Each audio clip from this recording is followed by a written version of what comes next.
మిత్రులకు, మైనారిటీ సోదరులకు, రైతులకు, ఇక్కడ విచ్చేసిన ప్రతి ఒక్కరికి హృదయపూర్వక నమస్కారం తెలియజేస్తూ, చంద్రబాబు నాయుడు గారి ప్రభుత్వం అధికారంలోకి వచ్చిన తర్వాత సర్వశాఖ మంత్రి నారా లోకేష్ నాయుడు గారి ఆధ్వర్యంలో రాష్ట్రం మొత్తం మీద ఎక్కడెక్కడ భూములు దోపిడీ చేయడానికి అవకాశం ఉందో ఏ ఒక్క అవకాశాన్ని వదిలిపెట్టకుండా అభివృద్ధి పేరు చెప్పి, కంపెనీల పేరు చెప్పి, మరో రకంగా పేరు చెప్పి, తనకు కావాల్సిన వాళ్ళకి, బినామీ కంపెనీలకు, తన సొంత మనుషులకు యథేచ్ఛగా కట్టబెట్టే ప్రయత్నం చేస్తున్నారు నారా లోకేష్ నాయుడు గారు.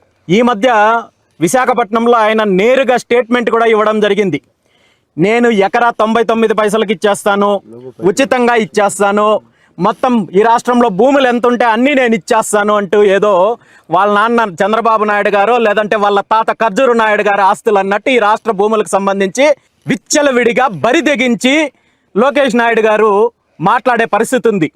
ఈరోజు రాష్ట్రంలో ఉన్న రైతులకు సంబంధించిన భూములు బలవంతంగా లాక్కుంటున్నారు. అదేవిధంగా దేవాదాయ భూములు దోపిడీ చేస్తున్నారు, మఠానికి సంబంధించిన భూములు దోపిడీ చేస్తున్నారు, అటవీ భూములు దోపిడీ చేస్తున్నారు. ఈరోజు ఇంకొక అడుగు ముందుకు వేసి రాజధాని ప్రాంతంలో మంగళగిరి నియోజకవర్గంలో ఉన్న సుమారు 70 సంవత్సరాల నుండి వక్ఫ్ బోర్డు అధీనంలో ఉన్న భూములు ఏవైతే 70 ఎకరాలకు పైగా ఉన్న భూములు బలవంతంగా సేకరించి తన బినామీ కంపెనీలకు అప్పజెప్పడానికి నారా లోకేష్ గారు ప్రయత్నం చేస్తున్నారు.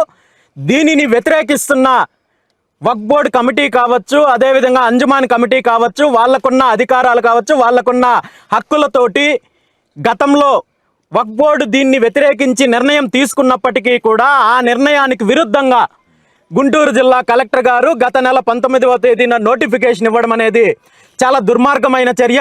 ముఖ్యంగా ఈ 71 ఎకరా కూడా ఇక్కడ స్థానికంగా చిన్నకాకానికి సంబంధించిన రైతులు గత అనేక సంవత్సరాల నుండి ఇక్కడ పంటలు పండించుకుంటున్నారు.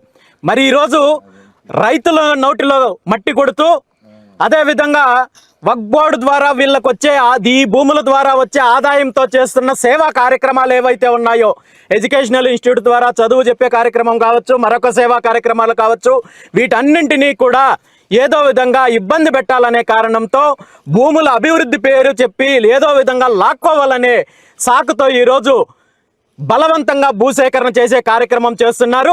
ఈ సందర్భంగా ప్రభుత్వానికి, ముఖ్యమంత్రి చంద్రబాబు నాయుడు గారికి ఒక్కటే చెప్తున్నాను, మీరు నిజంగా అభివృద్ధి చేయాలనుకుంటే, కంపెనీలు తీసుకురావాలనుకుంటే, పరిశ్రమలు తీసుకురావాలనుకుంటే ఈ రాష్ట్రంలో ప్రభుత్వానికి సంబంధించి వ్యవసాయానికి కానీ మరొక దీనికి కానీ అనువుగా లేని భూములు వేల ఎకరాలు, లక్షల ఎకరాలు ఉన్నప్పటికీ కూడా మీరు వ్యాపారం చేయడం కోసము, అవినీతి చేయడం కోసము ఏదైతే హైవేలకు దగ్గరగా ఉన్న భూములను బలవంతంగా లాక్కోవడానికి ప్రయత్నం చేస్తే మాత్రము 100% బీసీవై పార్టీ అడ్డుకుంటుంది.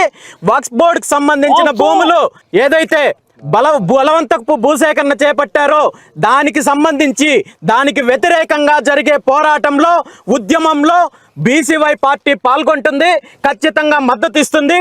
ఈ నిర్ణయాన్ని మీరు వెనక్కి తీసుకునేంత వరకు కూడా మా సోదరుల తరపున నేను అండగా ఉంటానని చెప్పి ఈ సందర్భంగా తెలియజేస్తున్నాను.